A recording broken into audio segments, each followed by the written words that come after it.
Hi everyone, the Lone Wolf here. Welcome back to some EVE Online. I just saw a Blood Raider gauntlet spawn right here, so we're going to try to grab this one before everyone else, and we're going to talk a little bit about this year's event that CCP organized in the game around Halloween, which is the Crimson Harvest right here. So very first impressions, extremely accessible. The biggest change basically is you can see here that I'm on part 4 for Bountiful Prey, for instance, is that every single mission has 5 tiers, which each of them will earn you more and more points towards the Crimson Harvest. That means that even if you don't like any of the combat, you can definitely join in on the Crimson Harvest this time, because you could earn all necessary points just mining your way through them, which is, I think, pretty cool.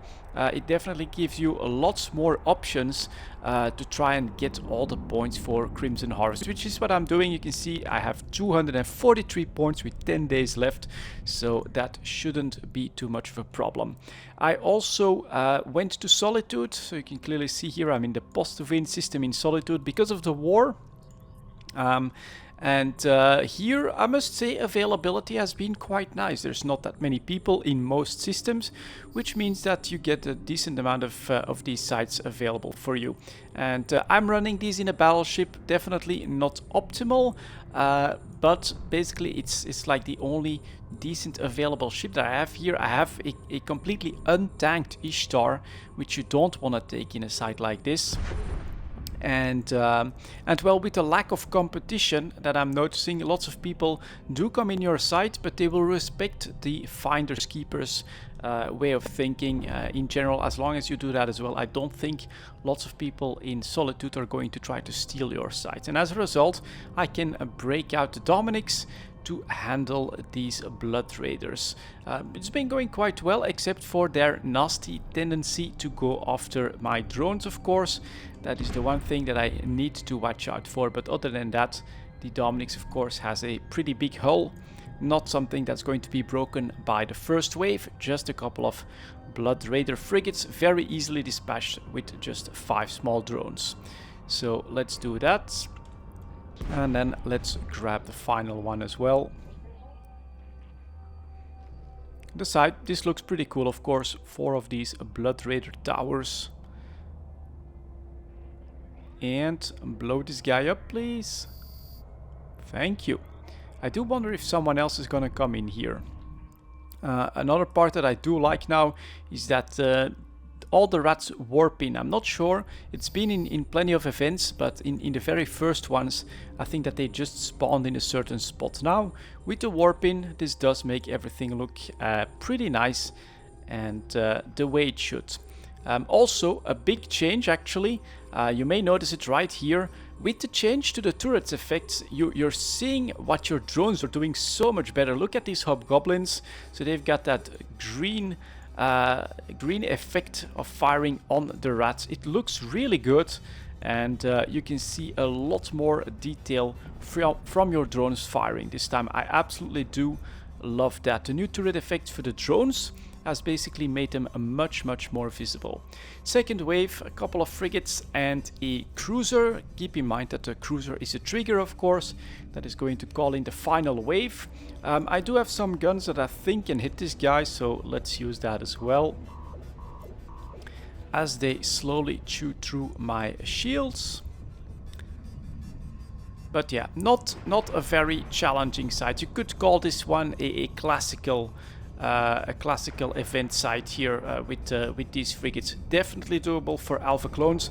Nothing like the sleeper sites which we had before, and yeah, even an alpha clone in a cruiser could handle these pretty easily. The most optimal ship is probably again something like the Gila, with its combination of missiles and drones that can handle pretty much anything very quickly, while you yourself are fast enough on the locking times, tanky enough to take that little bit of damage that you do need to tank. And yeah, it's just the versatility of some of those cruisers make them probably the ideal choice. I think that they have more DPS than the tactical destroyers, and as a result I would personally go for those, for the cruisers, before the tactical destroyers. And there go my drones, taking care of more frigates. Haven't been targeted yet. They usually do, so I can start repping my armor. Cap stable, so that's not a problem.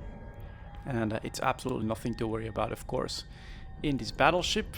Still 6 kilometers out. I do think we're gonna start to speed up pretty soon.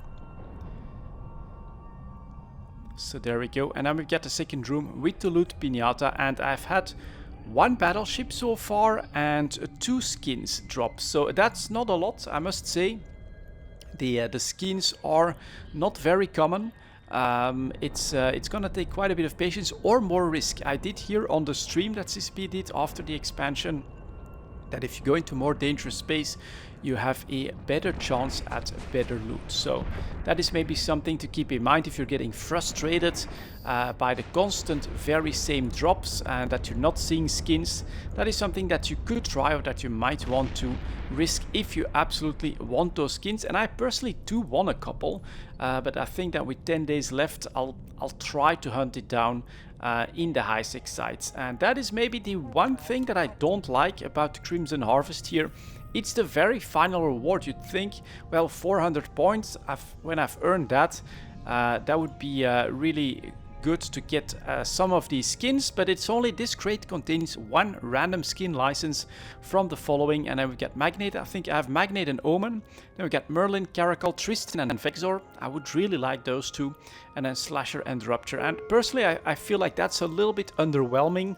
I understand that they have to somehow try to protect the value of the skins that people are earning by, for instance, going into low sec and null sec, maybe at a better rate. But maybe half the skins, or at least a couple of skins, would, in my opinion, have been a little bit more in line with the incentive that you want people to stay in the event and try to get those 400 points. But they've also made it a lot easier. Keep that in mind. It's very much possible to earn all of those rewards in just a couple of days, and you have 2 weeks. So it's a balance that needs to be struck, and here CCP basically decided on just 1 skin for the final rewards, which, well, yeah, as I said again, to me, I think that at least a couple, maybe half the skins would have been really cool. So let's get in on the second room, of course, as a couple of cruisers are being blown up. I'm parking my battleship a little bit above this this structure. Maybe not entirely ideal, actually. I might want to go a little bit higher than this, because you don't want to get stuck on the structure when you're going after the battlecruiser. That I usually see it spawn around here, around this area. So let's try to get a little bit more altitude and get ready. Now, what I do for the second spawn here is I recall my ogres. I've actually come very close to losing a couple of these ogres on the second and the third wave, because they don't really like your high damage drones just staying around and immediately firing in response to them shooting you. So as a result, best tactic that I've found is recall them on the wave, engage, and then try to take care of the second cruiser wave. Which, as you can see here, initially it's some DPS. You can even see on my battleship, which has lots more HP than something like a destroyer or a cruiser. Doesn't have great resistances. It's lots of drone damage in the low slots, but you can see that there is some DPS coming in. You don't want to be in a completely paper thin Tech 1 ship or anything like that either. So something like the faction cruisers, the Tech 2 cruisers are probably ideal. Their faster locking time is gonna make up for a lot. So this time I'll show you guys, I'll try to show you guys that they really don't like the ogres staying around. I think that basically they notice how much DPS is coming from these drones, and as a response, normally on the final wave they're again going to try and attack these ogres. So I do love how you can see all those shots being fired from those ogres actually at a quite a nice distance, and then blowing up that battle cruiser, that cruiser, sorry. And finally we need the battle cruiser right there. Yep, decently high above, so at a good distance again. Can they hit the frigate? If they can't, and there we go. That's exactly what I wanted to show you guys. As you can see, they do not like my ogres. Everyone is focusing one and trying to get rid of it. Yeah, quite annoying. The best tactic again when you killed the second cruiser spawn would have been to call back your ogres here, but they'll survive. We'll do a quick repair after we dock. It's not a big deal, but you don't want this to happen a second time to the second drone, because then it might just blow up pretty damn quickly. So this is what you'll mostly see, like a booster and a Crimson Harvest Cerebral Accelerator. From time to time you'll get a skin, and in the one site that actually dropped a skin, I also, let's go back to Nibale after this. There we go. So in the one site that also dropped the skin, I also had a battleship that triggered. Didn't drop more skins, I don't think. Yeah, actually, yes it did. The first drop from the battlecruiser was the Magnate, and then the second drop was the Omen from the battleship. That's how it worked. And so, yeah, just to recap the video, I think that it's very easy now to get all the points for Crimson Harvest.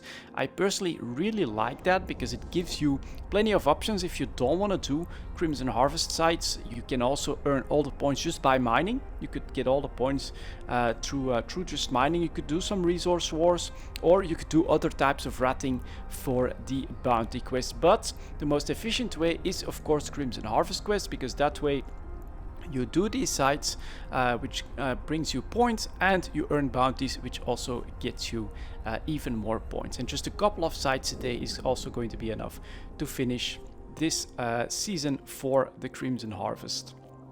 Let's see if there's anything that spawned in Nibale. Nibale is a bit more popular, I think, as a system. So let's take a quick look there.